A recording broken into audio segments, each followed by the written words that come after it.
Hello বন্ধুরা, নমস্কার। আজ লক্ষ্মীর কিচেনে বানাবো মটরশুঁটি আলু দিয়ে পনির দিয়ে সবজি করব। কিভাবে বানাবো দেখিয়ে দেব। এখন আমি সবজিগুলি কেটে নেব। আলু কাটাও হয়ে গেছে, ধোয়াও হয়ে গেছে। এদিকে পেস্ট করার জন্য মশলা রেডি করে নিয়েছি। পনিরও নিয়ে নিয়েছি, মটরশুঁটি ছুলে নিয়েছি, পেস্ট করা হয়ে গেছে। এখন জিরার গুঁড়া, ধনিয়ার গুঁড়া, লঙ্কার গুঁড়া, হলুদ গুঁড়া নিয়ে নিয়েছি। সব উপকরণ একসঙ্গে নিয়ে নিচ্ছি। এখন রান্না করব। কড়াই গরম হয়েছে, সর্ষের তেল দিয়ে দিচ্ছি।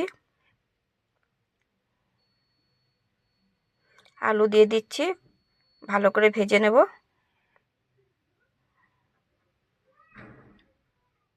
একটু লাল লাল করে ভেজে নেব। হলুদ গুঁড়া দিয়ে দিয়েছি, নুন দিয়ে দিয়েছি। ভাজা হয়ে গেছে, তুলে নিচ্ছি।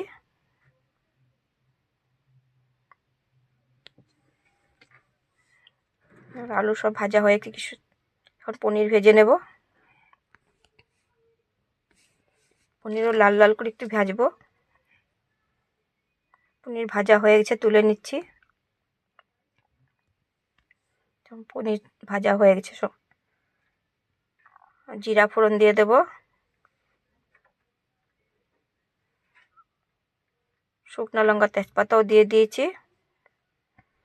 ভালো করে ভেজে মশলা দিয়ে দিয়েছি পেস্ট করা। মটরশুঁটি দিয়ে দেব, একটু ভেজে নেব। মশলা জিরা গুঁড়া, ধনিয়া গুঁড়া, লঙ্কা গুঁড়া, হলুদ গুঁড়াও দিয়ে দেব। ভালো করে একসঙ্গে ভেজে নেব। একটু টমেটো দিয়ে দিয়েছি, ভালো করে ভেজে নিয়েছি।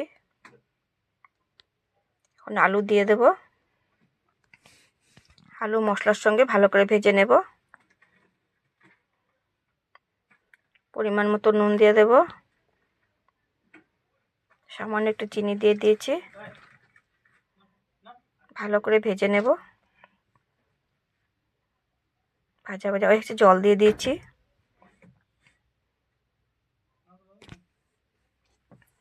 বেশি দেব না, অল্প যতখানি লাগবে ততখানি দেবেন। বেশি ঝোল হলে ভালো লাগবে না পনিরে। এখন ঢেকে দেব। দেখব সবজিটা কেমন হয়েছে, আলুটা সিদ্ধ হয়েছে কিনা। বয়েল হয়ে গেছে, এখন পনির দিয়ে দেব।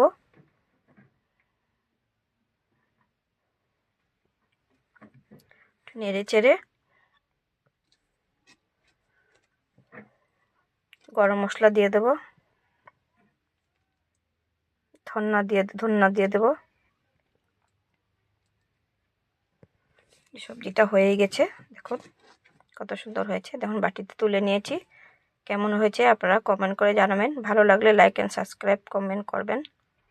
আজ এতখানি রইল।